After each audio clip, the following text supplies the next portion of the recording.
viral di videonya. Enggak nak, kamu tuh dihujat nak. Kamu dihujat, mama nggak terima. Ibunda Tamara Tiasmara, Rista Aryuni, memperlihatkan sisi emosionalnya di hadapan media. Emosi Ibunda Tamara Tiasmara memuncak lantaran tak terima sang putri dihujat di tengah meninggalnya Dante. Berurai air mata, wanita Parubaya itu mengaku tak terima jika Tamara Tiasmara dihujat seantero negeri lantaran dicurigai ikut terlibat dalam kasus kematian Dante. "Enggak nak, kamu itu dihujat, mama nggak terima," kata Ibunda Tamara Tiasmara, Destia Aryuni ditemui di Polda Metro Jaya, Senin 19 Februari 2024. "Dia itu udah kehilangan anak, tapi masih kalian hujat semua," tegasnya.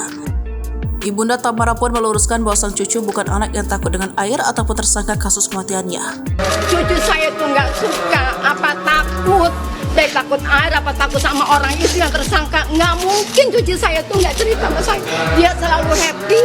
Ibunda Tamara kembali menegaskan bahwa Dante senang bertemu dengan DA dan tersangka.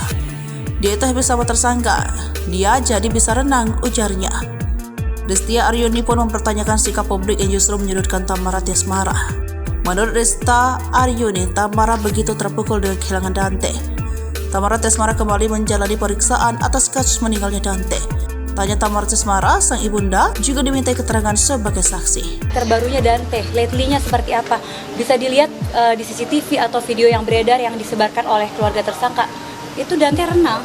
Gitu. Kalau Dante takut renang, mungkin diliatin air aja, itu anak pasti udah nangis gitu. Itu Dante bisa renang.